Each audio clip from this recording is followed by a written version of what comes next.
We've had a vet that was chomped because a lion wasn't sedated properly. In this Untamed compilation. There's obviously got to be a fair bit of care here because she can really turn. Yeah, no one goes that side of the bars. For me, I'm in absolute disbelief that this moment is even happening. Chris's journey begins with a 100-kilometre drive to the kingdom of the white lion, a unique 2,000-acre conservation reserve. Just take a look at this. I reckon I'm about as far from Bondi as I could possibly be. I am about to go and meet a guy who absolutely intrigues me. His name's Kevin. He's known around these parts as the Lion Whisperer. He gets up and close personal to lions, but he wants me to get even closer, to operate on 2 of his lions. Now, for me, that is so far out of my comfort zone. They're still cats, right? Just big, aggressive cats. Who's on my boys? Who's on my boys? Who's on my boys? It's just like you're walking a dog. The kingdom of the white lion is the vision of Kevin Richardson. 12 years ago, he fell in love with 2 cubs born in captivity. Now he provides a safe home for 41 lions, many of which he's bred and hand-raised. Hello, my girl. Hello, my boy. You find it all right? I did. Good. You're hard to miss, mate. Not everyone does that, you know. Well, meet Siam's pride. This is Siamie. Hey, Simon. He's the chief in charge, really. So he's the one that eats combis. Hence the... Come on, away from there. Nicely. Good boy. Oh. He's a good boy. Yeah, the closest you've been to an adult? This is when he looks at me and there's actually no wire between me and him. Yeah, no, it's a different feeling, eh? And it's a big window. And it's a big window, yeah. His head's... Yeah. It just goes against everything your mind wants to believe it's seeing, because people shouldn't walk with lions, wild lions. It just doesn't really make any sense when you see it. So for me, it blows my mind. Lick on my face. Nice lick. Not bite. While Kevin dreams of no lion living in captivity,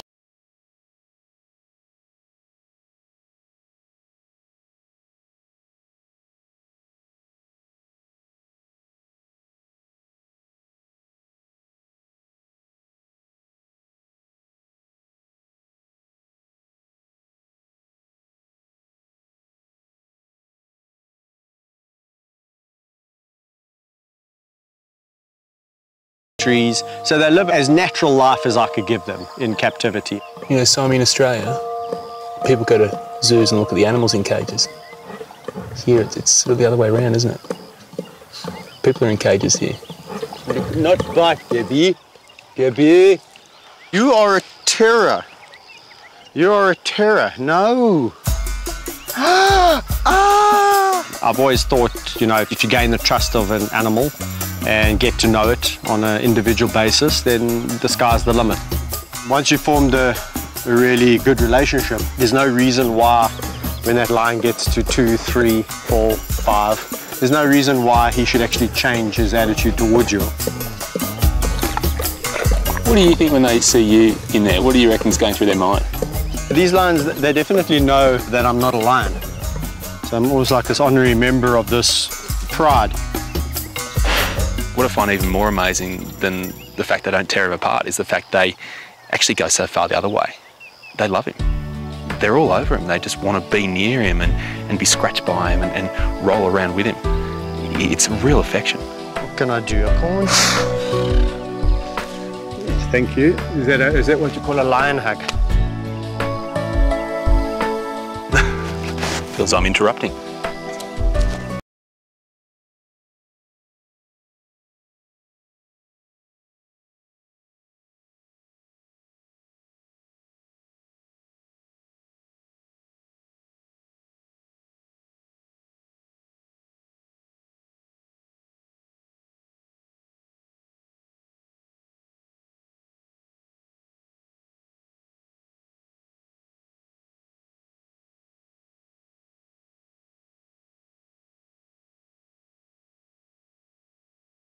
and Yeah. you know, socialising with that.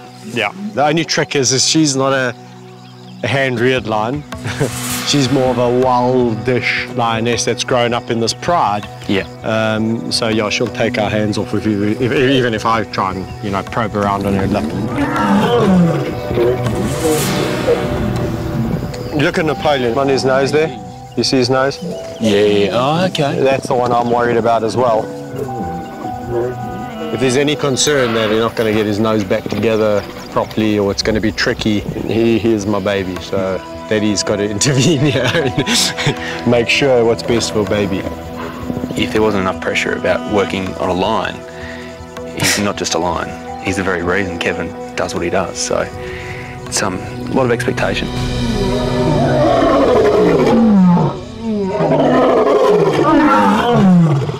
As many times as I hear it, I never ever get sick of it. You cannot get sick of a lion roaring. It's absolutely incredible.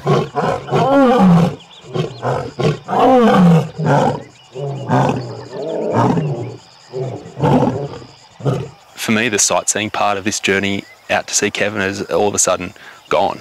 Now it comes down to work. Kevin really should be very well aware of the fact I've never operated on lions before. Now it's my time to impress. I hope I can. Maisha and Napoleon need to be isolated in the shed so Chris can sedate them. Winner takes all. When they walk past, I've got to hide behind a brick wall so they don't see me and jabber. When I jab in there, the needle stays where it is and this pushes in an injector. Can I be honest with you? It's not a technique I've used before. Not a technique I've had to use before, but we're spirit of adventure, we're going to give it a go. Open, Rod. Yeah, Maisha. Kevin is well aware of the risks involved. We've had a vet that was chomped because a lion tower wasn't sedated properly. That was a lesson learned. I should have mentioned that earlier on, hey, before you came all this way. Yeah. The surgeries are tricky. They're in a delicate part of the body that bleeds a lot. Close! But what really freaks me out is the anaesthetic.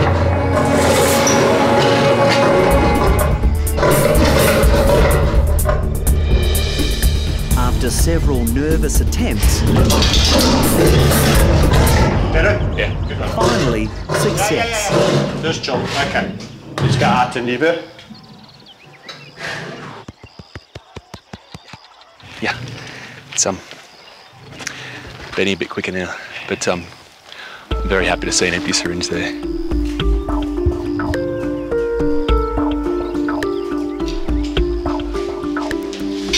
Roll her into this.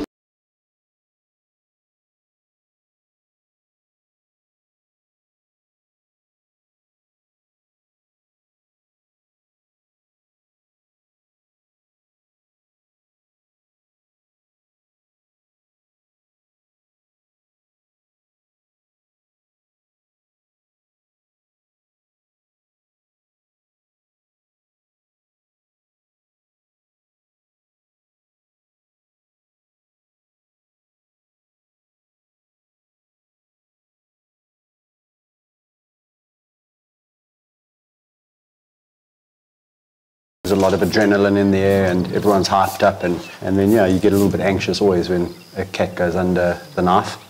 But I'm sure she's in capable hands. I'm assured, at least. There was a pause there. I heard a pause. No, I've done my research. I Googled you. Really? Yeah. We've got about 20 minutes or so, if that. It's conservative.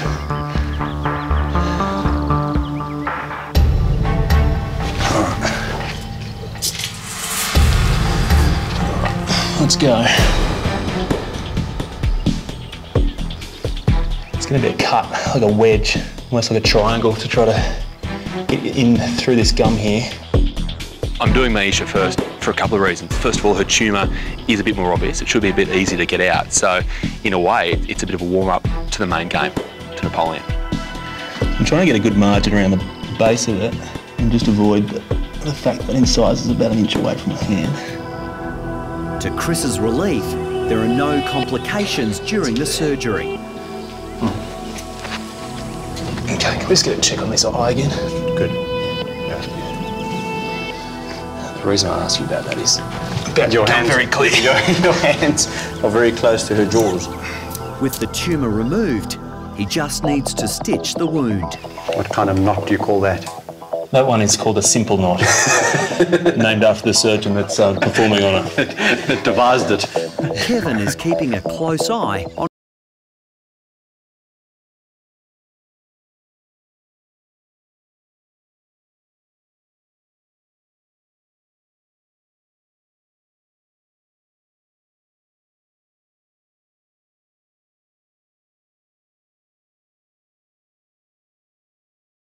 subside, and the great thing about this area is it has such a great blood supply. It heals really quickly. Ah, there we go. Do that. Wonderful. All right, this wakes her up.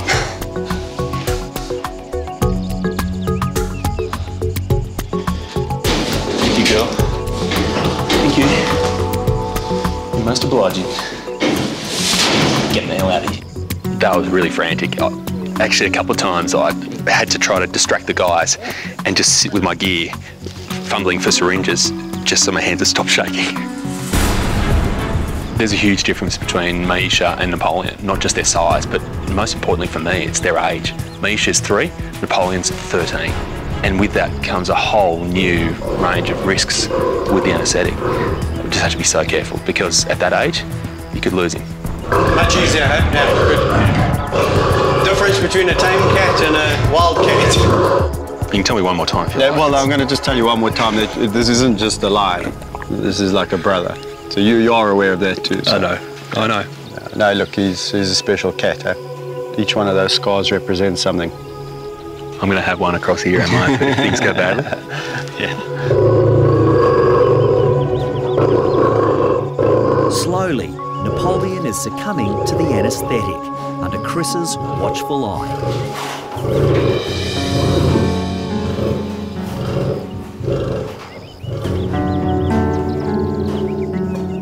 Not only does this line mean so much to Kevin, this surgery is going to be incredibly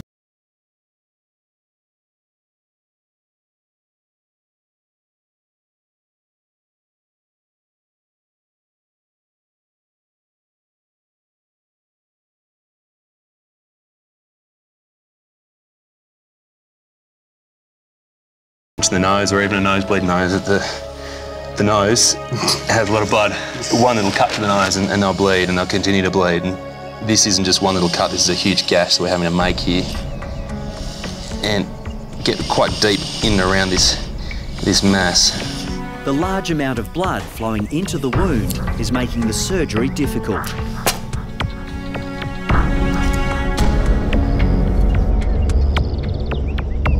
Okay, so there it is there. The real challenge here is actually closing this wound here, because you can see it's big. It's about 1.5 centimetres wide and about 2 centimetres long, and in an area like the nose, that doesn't come together easily or quickly. I just can't understand how you're going to do it.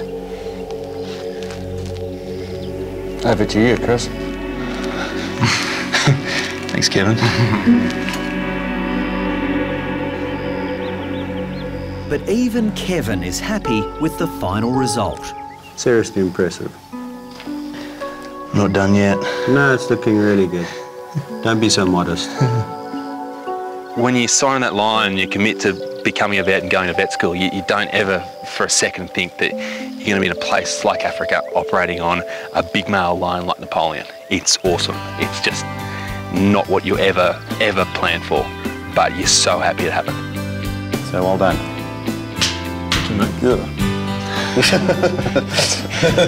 That's my stress meter. Yeah, I know, I can see that. That's registering high. So right this is like 9 out of 10 stress meter? Yeah. Sure.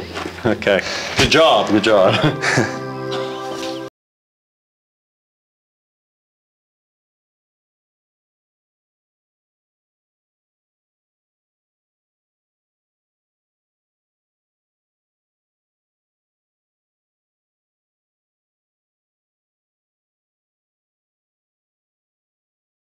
No. Now the surgeries have been successfully completed, Chris has told the story about what happened to the last vet who came to the kingdom. You serious? A vet actually came here and got chomped on. Really? It's good, isn't it? That would have been in the column marked essential knowledge, but he didn't pass that on. Thank you. After the anaesthetic wears off, Maisha is demanding to be let out. There's a good boy. But Napoleon needs a lot more TLC. I'm sorry. I'm sorry, but it's for your own good. Yeah? It's actually looking very good. I mean, he's very sore. You can see he's feeling very sorry for himself. But he's a tough cat, eh? You've had worse than that in your life, my boy.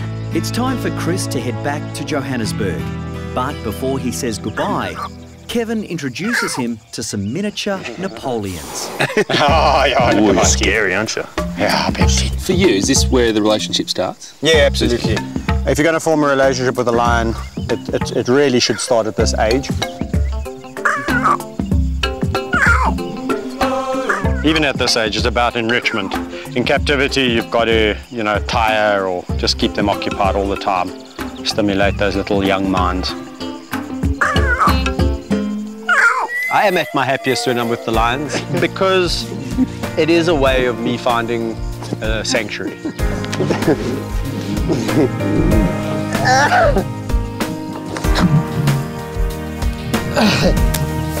I've often said, and I really truly believe this, I would give it up like that to see wild numbers increase exponentially. If somebody could say this is the magic, formula, you've got to stop going in with lions, and then overnight lion numbers will increase. I'd do it like that in a heartbeat. Oh yes.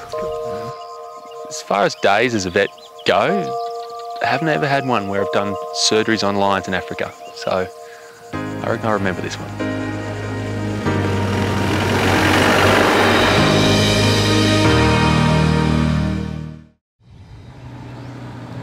Every so often you meet someone who's making a real difference. In Thailand, a guy called Edwin Week is famous and sometimes infamous for his work to save and rehabilitate wildlife that seemingly have no hope. At his rescue centre, he looks after more than 400 different animals. And I know they're always in need of volunteers, so that's where I'm heading now, to see if I can lend a hand.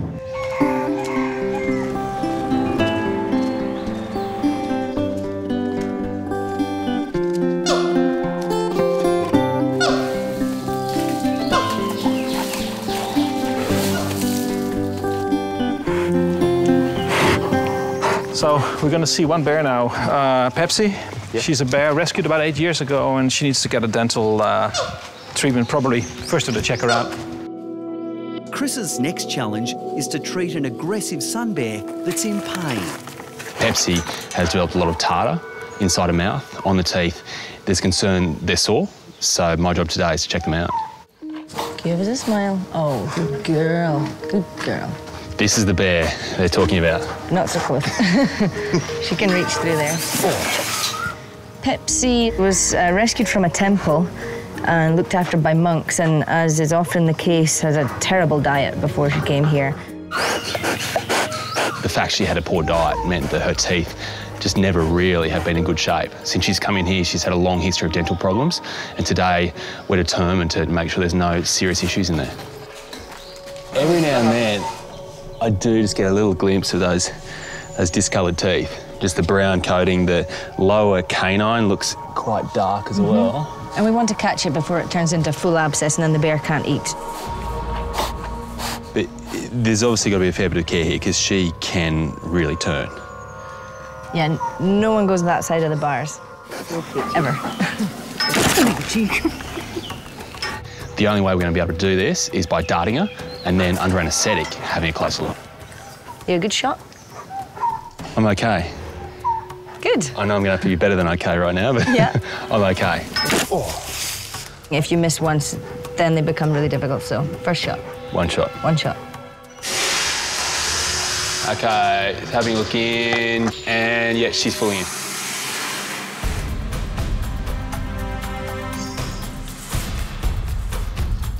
As I'm lining up the shot, Louise's words are echoing in my mind. One shot. It has to be one shot. So I take my time, and at just the moment where she turns around, I go. It looked like it had solid contact and stayed in there for a few seconds, so it should have inject it into the muscle.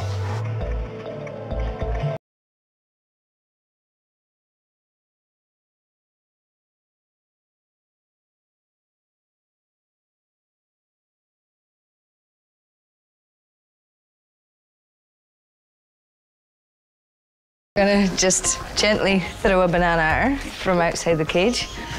They teach you this at university in Scotland, or was this a new thing here?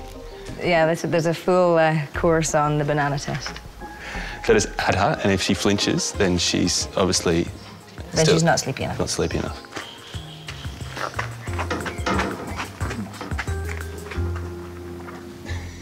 It's quite ridiculous, throwing bananas at a sleep bear.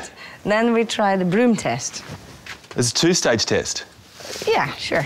I already feel stupid enough throwing bananas at a bear that's asleep. I know, we made that up just for you. Okay, good. Okay. Pass. So she's out, right? She's out, good.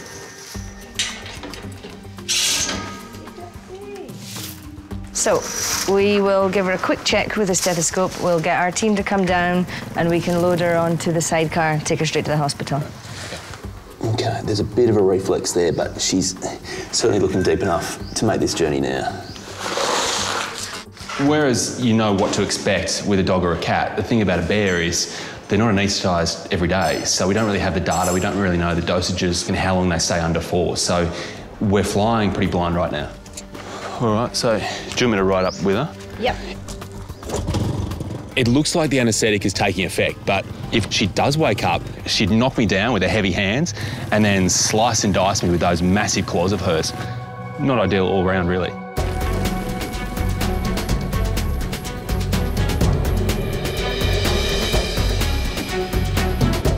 The sidecar is the perfect form of animal transportation. It delivers Pepsi straight to the door of the vet clinic. Might have to get one of those for Bondi.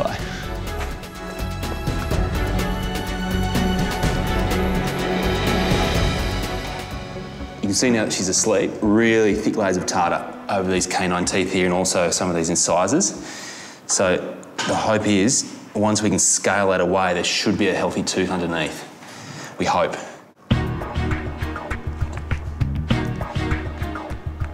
Even though Pepsi is asleep, it doesn't mean we have all the time in the world. We've got to work to a really strict time schedule here because she cannot stay under anaesthetic for too long. It's the sound that sends shivers down everyone's spine. Thankfully, Pepsi isn't awake to hear it.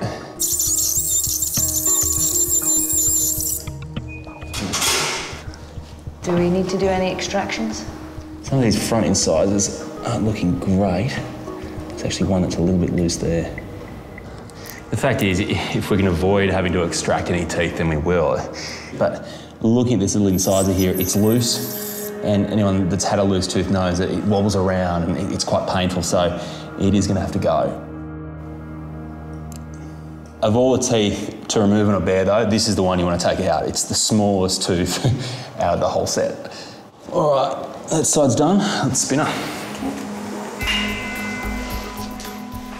Despite the challenges of her being a sun bear, having massive teeth, being potentially aggressive, having massive claws, it's all gone pretty much to plan.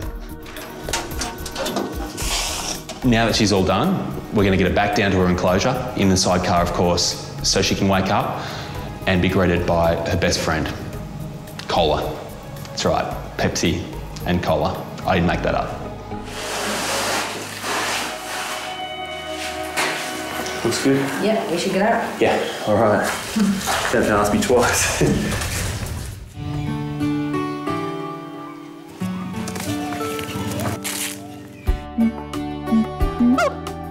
2 hours later, Pepsi has made a full recovery and is reunited with Cola. Oh, come on. Yes. She's just had a bath. On Fiji's remote Matangi Island, Chris is being introduced really hot. to his She's got a bit of gargantuan sunburn going patient, Miss Piggy. She doesn't like men. She just has never been keen on men. Miss Piggy. Outside. Come on. Come on, Piggy. I got more. Come. Come on, darling. Good girl. Piggy poo. Miss Piggy can hardly walk because because of her badly overgrown nails. Cutting them is Chris's intimidating assignment. Come on, darling. If this cycle continues of her not being able to walk, of just eating and not exercising, she'll get so fat, it'll kill her. It's all right, darling. I can't cut nails in mud. Move it, move it, move it. Yes, yes, move it. Would this little room here be better, or take her inside? Meanwhile, Miss Piggy is finally on the move and about to be barricaded so Chris can try and cut her dangerously overgrown nails. It's okay. It's okay. Lie down. Butter and bread and jam, please. Whatever you got. Just eat slowly there, all right? Because we just can't keep up with you. Right, there's something in her mouth. She's distracted enough that I can actually get the shears in there and trim these nails. I'm with you. Well, you're a jolly good piggy. Eat all the biscuits and shut up. I'm with you. Keeping the food supply coming is the matriarch of Matangi Island, Christine's mum Flo. We have to make sure that she doesn't bite. Hey. Don't do that. Yeah. Just take your little backside. Hey. All right. You want Miss Piggy? Here's your bread. Ooh, you bleeding. Christine got a really nasty bite. Miss Piggy's upper and lower incisors just pushed straight through her hand, punctured it, and went right through. Just get a towel. Get a towel. I think that's enough. You're nearly there, Mum. I'm not going to lose now, Piggy. I'm not going to lose. That was close. I nearly lost then. You're right. Okay, good point. Maybe Piggy. a draw would be Piggy. a good outcome. Chris has survived his torrid nail-cutting session with Miss Piggy. Done. Yay! How did I get talked into doing that? This is a tropical island with white sandy beaches, palm trees. You go on holidays here, you don't go to hell. And hell was what we just went to. We had fun, didn't we? Kind of cute. See you later.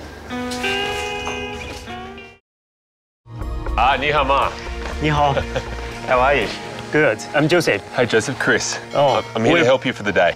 In China, Chris's volunteering adventure continues, this time at one of the country's most important conservation centres. We welcome everyone from all over the world to come here to be the volunteer. Yeah, especially the vet. What's our first job? So now we'll go to the panda kitchen to prepare the food. It's breakfast time for the pandas, and Chris will be helping to prepare a specially formulated meal. The thing about pandas is they find it very hard to get all the energy they need each day with just bamboo, so you need to supplement it with extra things like panda cake, which is a higher level of carbohydrate, fat and protein, and that way they can actually keep their weight on. Otherwise, they really struggle in captivity to actually keep all the energy they need. Okay, so ready? Let's do it. Yep. So is this their favourite part of the day? Yeah. Yeah? Yes. The favourite time for the favourite food? Yes. Chris will hand feed two of the younger pandas, Shishi and Baya. Oh, hello. You want cake? Look at you can't wait for cake. You're even willing to do squats for cake. Panda squats. Oh, wow. Yeah. Okay, you're going to be very, very gentle here. It's a small piece. There we go. You like that, don't you? The serious threats that pandas have to their survival means they have to be housed in a place like this where their numbers can be built up. Sure, I'd love it if those bars weren't there and if the whole area was a lot bigger and a lot greener, but the reality is that in terms of panda conservation, it is still very early days. You stay healthy. You have to mix it up. Thank you. Good. A bit of a palate cleanser too. I have to keep on reminding myself that she is so strong that if she wanted to, she could actually grab my hand and break it. That's why I'm trying to keep my distance back, but it's very hard. The giant panda is the national treasure of China. So in the wild, the white panda is very, very rare. The number of the white panda is decreasing year after year. So now more and more Chinese people, they got the awareness to protect the panda. This is one of those very surreal moments where you can't truly believe you're kneeling in front of a panda eating cake. But she seems very happy about the arrangement. Yep. Good girl. Thank you. Okay, this is awkward because that's enough cake for you, so I have to give the rest of the cake to someone else. I'm sorry. There'll be more cake another time.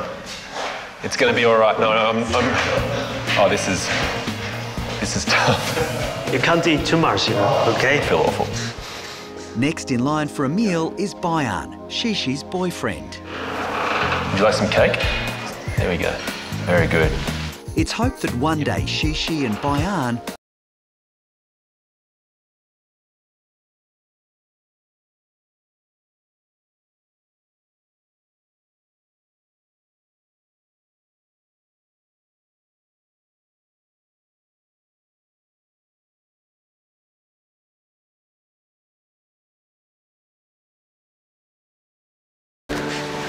Good luck with the missus next door, huh? Okay. So we're finished with the morning's work. So next we'll go to the kindergarten. We're going to a panda kindergarten. Yes, the panda kindergarten. That sounds extraordinary. This way. This way? Yeah. It looks like there should be human babies in here, but no, this is for pandas. It literally is a kindergarten. In here now? This is the inner sanctum of the Panda Breeding Centre. To be allowed entry is an extremely rare privilege. So this is a panda nursery.